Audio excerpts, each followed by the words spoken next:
केमिस्ट्रिक्स आज तुमचा फिजिक्सचा पेपर होता, बरोबर आहे. बऱ्याच मुलांना चांगला गेला असेल, बऱ्याच मुलांना अवघड गेला असेल. त्याचा विचार अजिबात करू नका. आता जो नेक्स्ट पेपर आहे तुमचा, तुम्ही त्याचा विचार करा. कोणता आहे तुमचा नेक्स्ट पेपर? Yes, chemistry. आता केमिस्ट्रीचा विचार जर करायला गेलात तर तुमच्याकडे म्हणजे आजची जर डेट पाहिली तर आज तारीख आहे आपली 17 तारीख आणि तुमचा पेपर जो आहे तो आहे 20 तारखेला. म्हणजे इन शॉर्ट 17, 18, 19 आणि 20 4 दिवस. ह्या 4 दिवस पैकी जर विचार केला तर 4 दिवस नाही आहेत तुमच्याकडे. 17 तारखेचा तुमच्याकडे इथपासूनचा पुढचा वेळ आहे, म्हणजे संध्याकाळपासूनचा पूर्ण वेळ तुमच्याकडे आहे. आणि 20 तारखेचा जर विचार केला म्हणजेच गुरुवारचा जर विचार केला तर गुरुवारचा फक्त 9 वाजेपर्यंतचा तुमच्याकडे वेळ आहे. म्हणजे परफेक्टली विचार करायला गेला तर 2 दिवस तुमच्याकडे एकदम व्यवस्थित आहेत, जे की तुम्ही व्यवस्थित अभ्यास करू शकता. म्हणजे ते म्हणजे कुठले? 18 आणि 19. आणि तिसरा दिवस आपण कन्सिडर करू शकतो तो म्हणजे 17चा निम्मा आणि 20चा निम्मा. म्हणजे इन शॉर्ट तुमच्याकडे 3 दिवस आहे. ह्या 3 दिवसामध्ये तुम्हाला 16 लेसन्स कंप्लीट करायचे आहेत. किती लेसन्स कंप्लीट करायचे? टोटल 16 लेसन कंप्लीट करायचे. ठीक आहे. आता 16 लेसन कसे कंप्लीट करणार आहात त्याचा थोडासा परफेक्टली आपण काय करूयात, विचार करूयात कशा पद्धतीने तुम्ही अभ्यास करायला हवा. ओके. तर अभ्यासाचं फर्स्ट ऑफ ऑल तुम्ही टाइम टेबल आखा. ह्या 3 दिवसामध्ये तुम्ही काय करणार आहात, कशा पद्धतीने अभ्यास करणार आहात. अभ्यास करताना काय करायचंय बघा, जे छोटे छोटे लेसन्स आहेत पहिलेवाले म्हणजे कुठले आला तर सॉलिड स्टेट असेल, केमिकल इक्विलिब्रिया, आयोनिक इक्विलिब्रिया असेल. देन नेक्स्ट वन जर विचार करायला गेला तर केमिकल कायनेटिक सुद्धा त्याच्यामध्ये घेऊ शकता तुम्ही लेसनला. इलेक्ट्रोकेमिस्ट्री पण घेऊ शकता. पार्ट 2 मध्ये जर गेला तर हॅलोजन डेरिव्हेटिव्ह घ्या, पॉलिमर घ्या, अमाइन्स लेसन घ्या, बायोमॉलिक्युल्स लेसन घ्या.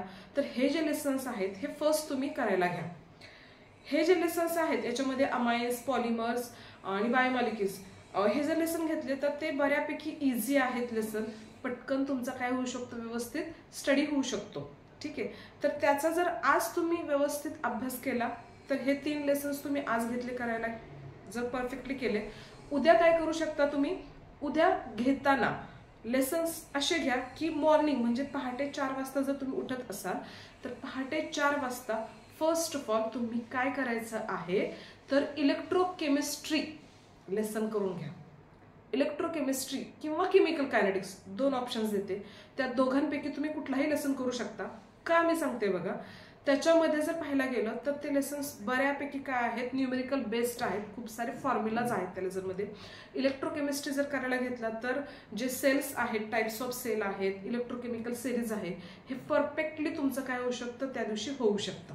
थर्मोडायनॅमिक्स सुद्धा तुम्ही पहाटेला अभ्यास करायला घेऊ शकता. हे जे लेसन्स आहेत ह्या लेसनमुळे काय होतं, जे डायग्राम्स वगैरे असतात ते पहाटेच्या व्यवस्थित होऊ शकतात, डिस्क्रिप्शन व्यवस्थित होऊ शकतं, सेल रिॲक्शन व्यवस्थित होऊ शकते तुमचे, आणि सगळ्यात महत्त्वाचे म्हणजे तुमचे फॉर्म्युले व्यवस्थित पाठ होऊ शकतात. हा तुम्ही सकाळच्या टायमिंगमध्ये करू शकता परफेक्टली अभ्यास. ठीक आहे. आणि जर दुपारच्या टायमिंगमध्ये तुम्हाला अभ्यास करायचा असेल तर सगळ्या प्रकारचे न्यूमेरिकल्स करायला घ्या. सगळ्या प्रकारचे न्यूमेरिकल्स कधी करायचे? दुपारचे. का? कारण दुपारचा उन्हाळ्याचे दिवस आहेत, थोडेसे ऊन भरपूर आहे, गरम जास्त होणार आहे तुम्हाला. त्याचा विचार करायला गेला तर बऱ्यापैकी तुमच्या चेहऱ्यावर किंवा मनामध्ये बऱ्यापैकी झोप हा प्रकार जास्त आला असेल तर त्या पिरियडमध्ये तुम्ही काय करायचं तर न्यूमेरिकल करायचे. आणि संध्याकाळी जर करायला घेतला तर तो थेरॉटिकल पार्ट परत एकदा करायला घ्या. थेअरीचे रिलेटेड म्हणजे काय करू शकता तुम्ही तर डेफिनेशन्स करू शकतात. ओके. गिव्ह रिझन्स ह्या पॅटर्नमध्ये जे क्वेश्चन्स असतात तर ते करू शकतात. म्हणजेच काय, इन शॉर्ट तर थेरॉटिकल जे क्वेश्चन्स आहेत जसं की पिरियडिक टेबल येतो त्याच्यामध्ये, म्हणजे ग्रुप नंबर 16, 17 अँड 18 हे लेसन्स जे असतील, transition and inner transition elements जे असतील, हे संध्याकाळच्या वेळेसमध्ये काय करा तुम्ही ते कंप्लीट करा. ओके. तर अभ्यासाचं नियोजन करताना परफेक्टली नियोजन आखा की तुम्हाला कधी काय करायचं आहे, कुठला पार्ट तुम्हाला इझी वाटतो, कुठला हार्ड वाटतो. जो हार्ड वाटतो तो कंपल्सरी तुम्हाला काय करायचं आहे तर पहाटे करायचं आहे. रात्री झोपताना बऱ्यापैकी इझी असलेला पार्ट काय करायचं आहे तुम्हाला परफेक्टली करायचं आहे. नियोजन आखा. टाइम टेबल हे मोस्ट इम्पॉर्टंट आहे. जर तुम्ही टाइम टेबल फॉलो केलं तर तुम्ही जो पाठ केलेला आहे तो परफेक्टली काय होऊ शकतो तुमचा व्यवस्थित पाठ होऊ शकतो, व्यवस्थित पुढे तुम्ही रनअप करू शकता ना. ठीक आहे. दुसरं महत्त्वाचं, टेन्शन बिलकुल घ्यायचं नाहीये. ज्यावेळेस तुम्ही त्याचं प्रिपरेशन करत असता त्यावेळेस फुल फ्री माइंडने तुम्ही स्टडी करा. तुम्ही वर्षभर खूप अभ्यास केलेला आहे, खूप मेहनत केली आहे, त्याचेच फक्त काय करायचंय तर रिव्हिजन करायचे. वेगळं तुम्हाला असं काहीही करायचं नाहीये. बरोबर आहे ना.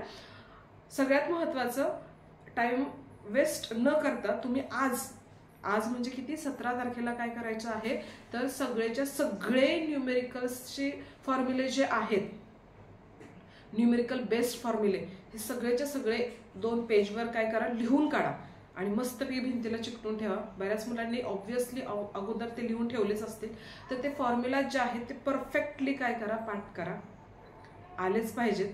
कमीत कमी ते तुम्ही आत्ता 7 ते 8 वेळा न बघता लिहून काढा. फक्त लिहून न काढता प्रत्येकाचं मीनिंग काय आहे ते तुम्हाला समजलं पाहिजे. कॅपिटल एम म्हणजे काय, स्मॉल एम म्हणजे काय, व्ही मीन्स व्हॉट, एन म्हणजे काय, ह्या सगळ्या गोष्टी तुम्हाला परफेक्टली आल्याच पाहिजे. Number of moles, molarity, molality, ह्या कन्सेप्ट तुम्हाला कळाल्याच पाहिजे. ठीक आहे. त्याचे मीनिंग काय आहेत, फुल फॉर्म काय आहेत, प्रत्येकाची माहिती असली पाहिजे. ॲव्होगॅड्रोज नंबर किती आहे, ॲव्होगॅड्रोज नंबर म्हणजे काय, तो कशाने डिनोट करतो आपण पाठ, हे सगळं परफेक्टली आलं पाहिजे. न्यूमेरिकल बेस्ड क्वेश्चन भरपूर आहेत केमिस्ट्रीमध्ये, तो चान्स सोडायचा नाहीये. त्याचे गिव्हन कधी लिहायला चुकायचे नाहीये, ते लिहायचेच आहेत तुम्हाला. ठीक आहे. तर हे अगोदर लिहून काढा. नेक्स्ट इम्पॉर्टंट पार्ट, ज्या केमिकल रिॲक्शन्स आहेत, ज्या सगळ्याच लेसनमध्ये कॉमन येतात, त्या केमिकल रिॲक्शन्सवर जास्त भर द्या. कुठले कुठले केमिकल रिॲक्शन्स करा असं मी म्हणेन तुम्हाला परफेक्टली. तर याच्यामध्ये रिॲक्शन इन मोस्ट इम्पॉर्टंट ती म्हणजे कोणती, तर ग्रिग्नार्ड रिएजंट. ग्रिग्नार्ड रिएजंट सगळीकडे आहे. Which one is that, another reaction म्हणजे तर substitution reaction, electrophilic substitution reaction, हे सुद्धा सगळ्या लेसनमध्ये कॉमन येतात. तर त्या रिॲक्शन्स परफेक्ट करा. आयुपॅक नॉमेनक्लेचर सिस्टीम जे आहे, तर आयुपॅक नॉमेनक्लेचर सिस्टीमचे जे रूल आहेत ते सुद्धा परफेक्टली करा.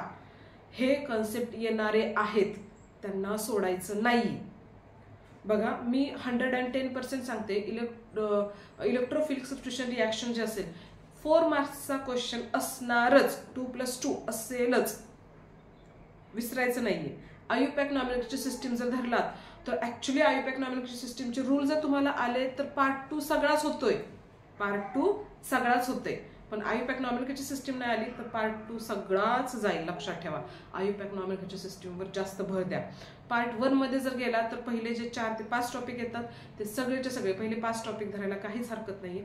तर ते सगळे जे आहेत ते न्यूमेरिकल बेस्ड आहेत, सगळ्यांचे फॉर्म्युले परफेक्ट करा. ओके. हा जर स्टडी तुम्ही अशा पद्धतीनं केला तर केमिस्ट्रीत मी 110% सांगते, 70 पैकी तुम्ही अबाव 60 इझिली जालच. ग्रिग्नार्ड रिएजंट परफेक्टली करा. ग्रिग्नार्ड रिएजंटशी रिलेटेड 2 रिॲक्शन मी लिहून देते, त्या परफेक्टली येतीलच. ओके.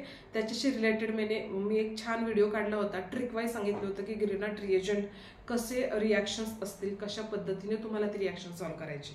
परफेक्टली बघा तो पार्ट. ओके.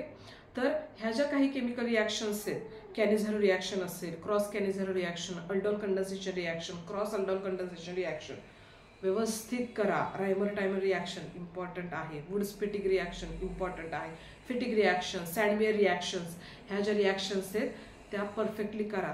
ॲटलिस्ट 3 ते 4 वेळा लिहून काढा. त्याच्याशी रिलेटेड तुम्हाला फॉर्म्युले, न्यूमेरिकल्स हे which one is that, chemical reactions ह्या येतीलच येतील. केमिस्ट्री सोपं आहे, ट्रिक वाईज केला तर खूप इझी आहे, ट्रिक वाईज नाही केलं तर केमिस्ट्री फार अवघड आहे. पार्ट 2 खरंच मी सांगते खूप आणि खूप इझी आहे. रिॲक्शन्स करा, कॉमन रिॲक्शन्स करा. ज्या एक सिंगल रिॲक्शन्स आहेत त्या जर हार्ड असतील तर त्याकडे जाऊ नका, पण ज्या सिंपल रिॲक्शन्स असतील तर त्या नक्कीच तुम्ही काय करा, फोकस करा. ओके. थँक्यू.